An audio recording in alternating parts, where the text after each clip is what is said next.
নবীজি বলেছেন 3 তালাক দেওয়ার পরেও যদি কেউ আবার স্ত্রীকে নিয়ে সংসার করতে চায় তাহলে সে যেন নিজে বমি কইরা নিজের বমি খাইতে চায়। নাউজুবিল্লাহ। এমনটা কেউ কোনোদিন পছন্দ করবে না। বমি করার পর এই বমি আবার নিজে খাবে এমন কোনো মানুষ কোনো মনে হয় দুনিয়াতে পাওয়া যাবে না। এমন রুচি নষ্ট মানুষ পাওয়া যাবে না। অতএব রাসূল বুঝাইলেন, বমি করা বমি যদি তুমি খাইতে না চাও, এটা যেমন অপছন্দ করো, ঘৃণা করো, ঠিক তেমনি তালাক যদি 3টা দিয়া তার বিদায় করে দাও। 3 তালাক যদি হয়েই যায় তাহলে আর তারে ফিরায় আনাটাও এরকম বমি খাওয়ার মতোই তুমি ঘৃণা করো। শরীয়ত অনেক শক্ত করেছে। এমন একটা বিষয়, হালাল জিনিসের ভিতরে শরীয়ত যত জিনিস হালাল করেছে এর ভিতরে রাসূল বলেছেন সবচেয়ে নিকৃষ্টতম হালাল হলো তালাক। অর্থাৎ তালাকটা শরীয়তে বৈধ দিতে চাইছে না, একটা সংসার ভাঙ্গার অনুমতি শরীয়তে দেয় না। এক কথায় দেয় না, ওই তালাক না, ওই আল্লাহর কাছে এত পছন্দ যে না, সংসার ভাঙ্গা যাবে না। কিন্তু এর ফরজ দেওয়া হয়েছে যখন কোনো সুযোগ থাকে না, সংসার করার কোনো সুযোগ আর রয়েছে না। পারিবারিকভাবে বসা হয়েছে, ঘরোয়াভাবে বসা হয়েছে, পারিবারিকভাবে বসা হয়েছে, সামাজিকভাবে বসা হয়েছে, সব দিক দিয়ে যখন কোনোভাবে আর সমাধান করার সুযোগ নাই, সংসার জাহান্নাম হয়ে গেছে, দেয়ালে পিঠ লেগে গেছে, তখন শরীয়ত বলে যে এখন উপায়টা কি, একটা কিছু তো করতে হবে, সব চেষ্টা ব্যর্থ, এখন তো এর একটা সমাধান লাগবে। ওই জায়গাতে যে শরীয়ত বলছে সমাধান হলো আলোক হয়ে যাও, তালাক দিয়া। এর তো এই না তরকারিতে লবণ কেন বেশি হইল, নে তোরে 1 তালাক। হ্যাঁ, এর তো এই না ভাত কেন আজকে দেরিতে রান্না হলো, নে তোরে 2 তালাক। এই ছোটখাটো বিষয় নিয়ে মুখে তালাক শব্দ ব্যবহারের জন্য শরীয়ত তালাকটারে অনুমতি দেয় নাই, জায়েজ করে নাই। এটা চূড়ান্ত পর্যায়ে যখন দেয়ালে পিঠ লেগে যায়, এরপরও বলছে দেওয়ার তরিকা আছে, নিয়ম আছে।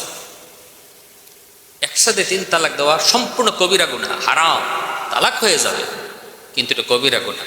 শরীয়তের সিস্টেম দিয়ে রাখছে। তালাক দেওয়ার তরিকা হলো, সে যদি তোমার কথায় তোমার বারবার উপদেশে সংশোধন না হয়, ঘরোয়াভাবে বসার পরেও, সামাজিকভাবে বসার পরেও, পারিবারিকভাবে বসার পরেও, হ্যাঁ, যদি স্ত্রী সংশোধন না হয় তখন তুমি তারে 1টা তালাক দাও। তাও সে যে মাসে পবিত্র, মাসের সে যে কদিন অসুস্থ থাকে, মাসিক অসুস্থ, এই অসুস্থতা না, সে যখন পবিত্র থাকে তখন তারে 1টা তালাক দাও। দ্বিতীয় তালাকটা দিবা পরের মাসে, সুযোগ নিবা 1 মাসের ভিতরে সে সংশোধন হয়ে যায় কিনা।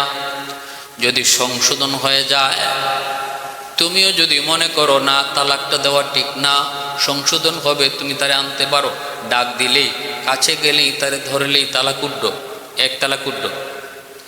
কিন্তু যদি সংশোধন না হয়, তুমিও যদি ডিটারমাইন করো যে না এইভাবে যদি চলতে থাকে সংসার করা যায় না, তাহলে দ্বিতীয় মাসে তুমি আর 1টা তালাক দাও, এটাও পবিত্রতার হালতে। এরপরে তার আরো 1 মাস সুযোগ দাও, 3 তালাক পর্যন্ত আরো 1 মাস সুযোগ দাও। কারণ 2 তালাক দেওয়ার পরও যদি কেউ সংসার করতে চায়, সুযোগ রয়েছে, তারে ফিরে আনতে মন চাইলে ফিরায় আনা সম্ভব, ফিরায় আনা সম্ভব। নতুন করে একটা আক্ত করলেই হয়ে যাবে, আর বাড়তি কোনো কিছু করা লাগবে না। কিন্তু 2 তালাক দেওয়ার পরেও যদি সংশোধন না হয়, তোমারও যদি আর তারে নিয়ে সংসার করার ইচ্ছা নাই থাকে, তুমিও সুযোগ পাইছো 2 মাস, সেও সুযোগ পাইছে 2 মাস। এরপরে যখন 3য় মাসে এসে পড়ে, সিদ্ধান্ত এখন ফাইনাল নিতে হবে। এখন যদি তুমি তালাক দিয়ে দাও, এটা হবে 3 তালাক, আর এই তালাকটা হবে তালাকে মুগাল্লাজা। এই তালাক দেওয়ার পর আর কোনো সুযোগ থাকে না, কোনো সুযোগ নেই। মেয়েরও সুযোগ থাকে না, ছেলেরও আর কোনো সুযোগ থাকে না 3য় তালাক দেওয়ার সময়। অতএব 3 নম্বর মাসে 3য় তালাকটা দেওয়ার সময় ওভার চিন্তা করো, যে তখন সন্তানের চিন্তা করো যে বউটা যদি চলে যায়, আমার সন্তানের লালন পালন করবে কে? আমি যারা আরেকজন বউ বানিয়ে আনবো, সে আমার সন্তানকে এইভাবে নিজের সন্তান মনে করবে কিনা, এই চিন্তাটা অন্তত ওই সময়ে করো। লাস্ট তোমাকে 3য় মাসে তালাক দেওয়ার আগে এই সুযোগটা দিয়েছে ইসলাম। যদি এখানেও তুমি ডিটারমাইন্ড হও যে না কোনো চিন্তা নাই, তারে ছেড়ে দিলে আমার কোনো অসুবিধা নেই, তখন 3 তালাক দিয়ে দিলা, আর সেও সংশোধন হলো না, আর ইসলাম বলির সুযোগ নেই। এখন কান্নাকাটি করে কইবা আমার বাচ্চাগুলার কি হবে, হুজুর আমার বাচ্চাগুলারে কে পালবে? বাচ্চাগুলার চিন্তা করার জন্য শরীয়ত তোমাকে 3 মাস টাইম দিছিল। 3 মাস, 3 মাসের ভিতরে তুমি তালাক নিয়ে ভাবো, এই সুযোগটা তোমাকে শরীয়ত দিয়েছিল, কিন্তু তুমি শরীয়ত সে সুযোগ গ্রহণ করো নাই। এই সুযোগের ভিতরেও তুমি তোমার চিন্তায় ডিটারমাইন্ড ছিলে। এজন্য তালাক দেওয়ার শরীয়তি পদ্ধতি যেটা রয়েছে, ওই পদ্ধতিতে যদি তালাক দেওয়া হয় তাহলে সংশোধনের সুযোগ রয়েছে, কিন্তু এক বসায় এক মজলিসে একসাথে যদি 3টা তালাক শব্দ উচ্চারণ করা হয়, 3 বার যদি তালাক বলা হয়, তাহলে তালাক হয়ে যাবে। তালাকে মুগাল্লাজা আর ফিরে আনার সুযোগ নাই। কিন্তু তুমি যে শরীয়তের সিস্টেম লঙ্ঘন করেছো, এজন্য তুমি কবিরা গুনাহ করেছো, আল্লাহর কাছেও জবাব দেওয়া লাগবে। এজন্য হযরত ওমর ফারুক রাদিয়াল্লাহু তাআলা আনহুর জামানায় এক লোকে তার বউরে 100 তালাক দিছিল। বিচার হইছে হযরত ওমরের আদালতে। হযরত ওমর বলতেছেন তোমারে কয় তালাক দেওয়ার অনুমতি দেওয়া দিছে শরীয়ত? কয় 3 তালাক।